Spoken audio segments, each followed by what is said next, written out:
I'm here today with María Jimena Duzán. She is a Colombian journalist and writer, and she came to the podcast. She is also the producer for After the Cold, Después del Frío. Después del frío, yeah. So we are going to have this conversation with you today.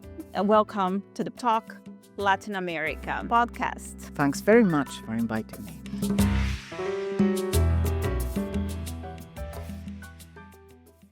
My first question is it possible to have peace in Colombia? Oh, yes.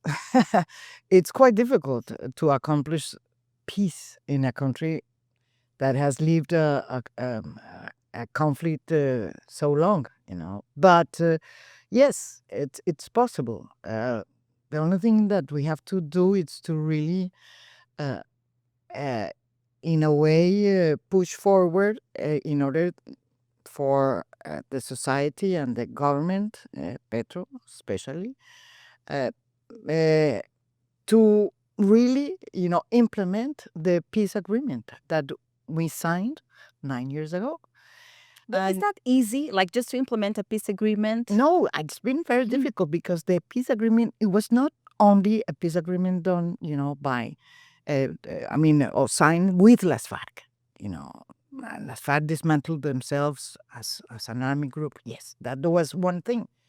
The peace agreement meant really transformations, reforms, to cope with the immense gap between the rich and poor.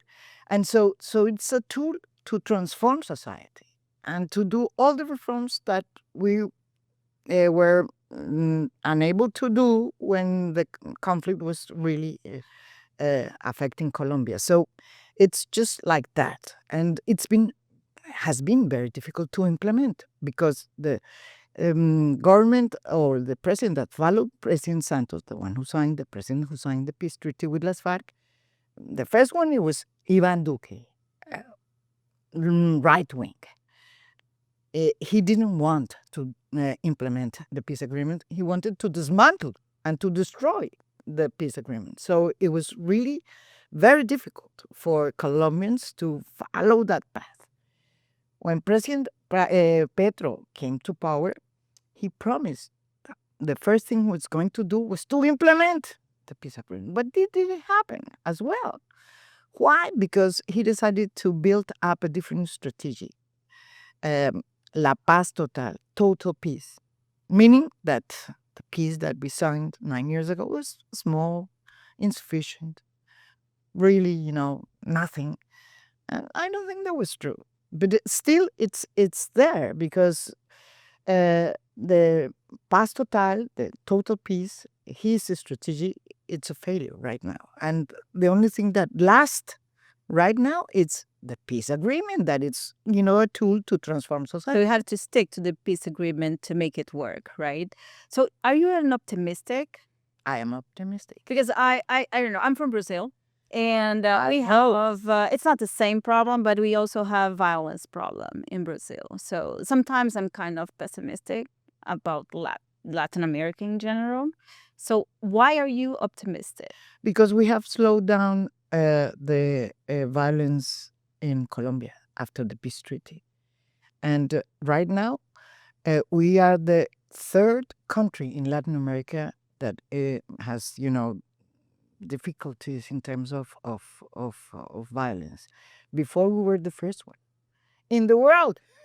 So yeah, it's a progress. It's a progress. So it's just kind of quite a different figures, We're facing more or less the same problems that are facing Brazil, like it's facing Ecuador. No, Ecuador, it's just quite a different thing, and Mexico. But we're facing the same problems that we and Peru too. Peru too. Yeah, but we became normal country. That normal country that has to be aware of the problems that really are really hurt people. And it's bad. The socials, the reforms that we have to accomplish, and we have to kind of address that and not the war.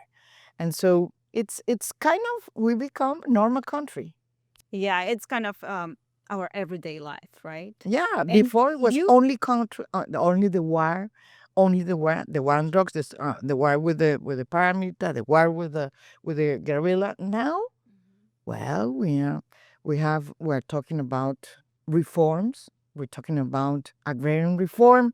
We're talking about how to fill the gap between the poor and the rich. I mean, we're talking the same things that Brazilians, talk in terms of politics. yes, and you were a victim of violence. Your family, your sister, right? She was killed. Uh, Another victim of violence. I have in my family also. My uncle, he was also killed. He was murdered. So we have this in common, right?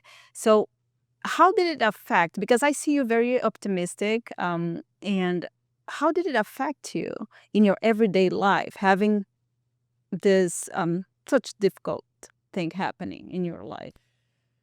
Because I've seen what um, happens to a society when the only thing that you have is war. I mean, I think that we have to find the ways to go towards the path that I don't know, take us from the war, because I've been there. I've been there. My when I was journalist 30 years ago. I mean, my whole atmosphere, my whole society. I mean, completely changed because of Paulo Escobar and the violence that the cartels did. And so, in matter of 2 or 3 years, my editor-in-chief was killed. Many of the journalists were killed in my newspaper, El Espectador, and then my newspaper was bombed, and then my sister was killed. I mean, it was a generation that was killed. I mean, so we know. And then after that, the conflict became much more deeper. See, and we saw this growing of the paramilitaries armies growing up against the guerrillas. So the conflict got deeper and much more complex, and many Colombians were killed. Many Colombians, I mean, tons of Colombians were killed.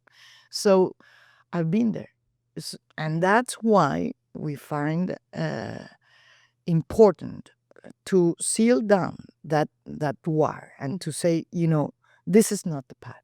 This is not the way in which we can reconcile as a society. We have to follow this tool that we signed. It was very important because we have done lots of peace agreements with all the former guerrillas that are, well, among them, the M19, which was the guerrilla that was that Pedro, President Petro, was part of when he was, when he was like, I don't know, 20, when he was on his 20s. M19 was a guerrilla movement that made a peace treaty in Colombia, I think in 1990, when President Petro was 20 years old or 22 years old. But the difference between all this peace treaty that we signed is that for the first time, this treaty acknowledged that the state, the institutions, were part of the conflict and that they had committed as well crimes against humanity. Not only the FARC or the members of that guerrilla. That was a very complex conflict. And that's why it's so important, this peace agreement. And I stick to that peace agreement because that's the only thing we have. And your documentary, After the Cold, you spoke with the perpetrators and with victims. So was it difficult to speak with both of them? I mean, was it difficult to talk to speak with the perpetrators of violence? How do you Yes. feel? No, Because it's different to detach you from not everything. for me to do the interview that I did, for instance, with the former colonel that killed so many Colombians in what we call as falsos positivos, false positives. I mean, it took me like, like 2 or 3 years to really understand what was going on. I mean, in my mind. I mean, because it was really difficult for me to do the interview. And at first, I couldn't do it. And that interview that appeared in the documentary took me like 1 year. 1 year for you to start the interview, Well, the whole process. the whole process. Yeah, I Oh my did God. one interview, at the beginning of the process. Didn't like it because I didn't feel that, I really touched his heart, nor my heart was touched because, it was very difficult to really scrub, and to go in deeper. You need time to go deeper with someone, And right? when you have had so much, you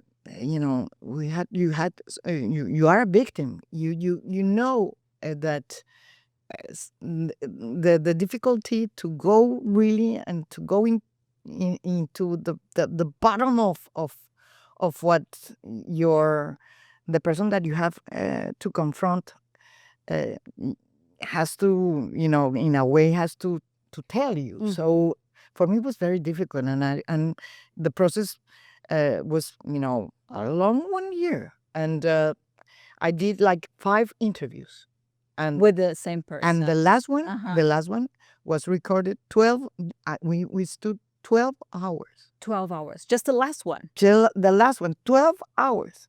Oh, it's a 12 lot. hours. I think it's easy to have empathy towards the victim, but not towards the perpetrator. Did you feel any kind of empathy while you were? Sometimes perpetrators are also victims, right? In a way. I don't know. I don't divide the world in, perpetrators and victims. I'm a victim of the conflict. But for me, it was very interesting to see that he was, when I started the interview, he was he was really, not feeling very well. He was really embarrassed. The first one, the first interview. No, throughout the interview. Oh, okay. He was really embarrassed, with the interview. And so I felt that he was really, in a way, not only embarrassed, he was ashamed. And to feel that, it's amazing. Oh, It's yeah. very important, because it's not something, it's not only empathy that you have to have.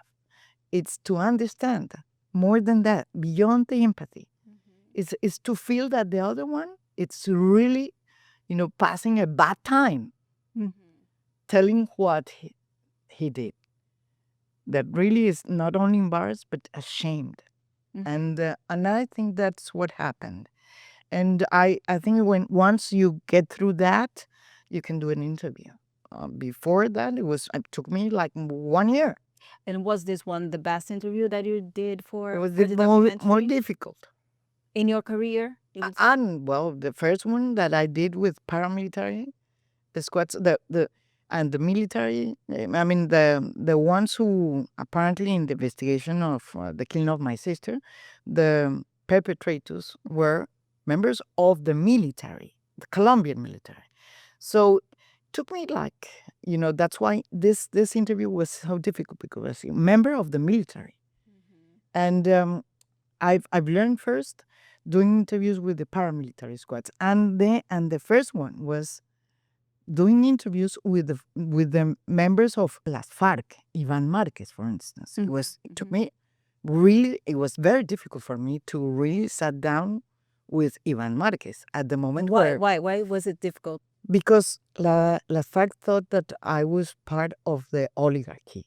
Okay. And they treat me like if I was, I was a journalist from Semana, and so, from their point of view, I was, kind of the member of this media that represents the status quo and all of that, yeah.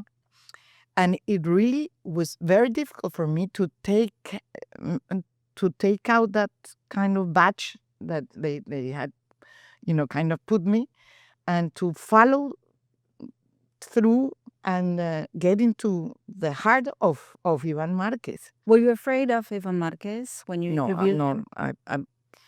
I have had so much things in my life that I'm not afraid of. I'm afraid of not getting to the bottom of the interview, when you feel like you have reached that, that kind of space in which you, as journalists, when you reach that point, well, that I'm afraid of that, because otherwise I will not be able to bring that message, whatever message you want to tell through an interview. It's an art.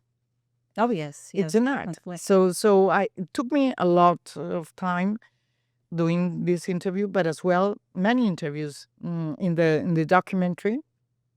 There was another interview that what struck me at that time. Still, it's one of the most interesting interviews. You know what happened? I've discovered that when I was doing the interview with the former colonel that participated in the killing of many Colombians through the falsos positivos, I discovered that he is now best friend of the head of the former guerrilla movement, Las FARC, that signed the peace treaty. Imagine. No, I didn't. I mean, I didn't. When he told me, he said, how come? How come is it possible? So we went to their home. And so there was, in the same table, playing chess every night. Playing chess. Playing chess, a former colonel from the military, in a Colombian military, and the head of the Las Extintas FARC, ex-FARC, former FARC, see, called Rodrigo Londoño, see. I can't recall the name, the war name, but Rodrigo Londoño. Timochenko, that's it. Wow, Timochenko. And they sat there and they started to quarrel about chess, and quarrel, saying, you should do this. No, you're not doing this. And all of a sudden I tried to get them through, trying to see what was for them, or what has been, to be in the conflict, in different sides. And it was very difficult to really, produce a dialogue. They were not able to tell each other anything in front of the cameras. Of course, yeah. Because we have, we were filming that. And I thought, wow, this is the documentary I would like to do in the foreseeable future, if I can. It's to try to understand what happened between these two enemies that right now play chess. I have one last question for you. And after the documentary, after all these interviews, what is your biggest lesson for your life?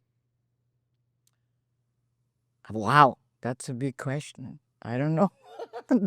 The biggest lesson of what happened in Colombia?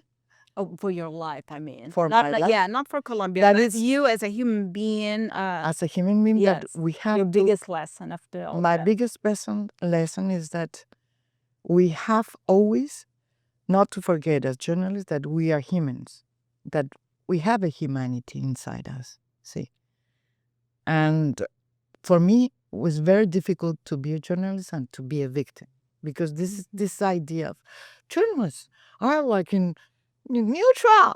No, neutral. We're not. I mean, I'm not. It's difficult, yeah. No, I'm not, because I'm part of the conflict. I'm a victim, you see. And that's the lesson that I've learned, that my humanity, it's what what happened to me, that I carry all this, scarves, como se dice, The scars, yeah. with me. And I am like all those things. And I'm not perfect, but I'm all those things, and I'm not neutral at all. I don't believe that. And so that I carry all these things, And because I've carried all these things, I have to understand that this world is not black and white. That's the lesson, that everything is so much complex, that things are so difficult to understand once you see them black and white. And that's the lesson. And it's a very difficult lesson to accomplish right now with Oh, yes. well, with the world as it is. But it's an important lesson. I don't Yeah. know. I'm not pretty sure, but anyhow, that's my lesson. I imagine. María Jimena, muchísimas gracias. Thank you so much. Thank you. It was a pleasure to talk to you. Thanks for inviting me, and a pleasure to talk with you as well, and a pleasure having been here Thank in you. Washington. Thank you. In this channel. Thank you. I'm Michelle Marinho. I am the Latin America editor here in Washington, D.C. Thank you.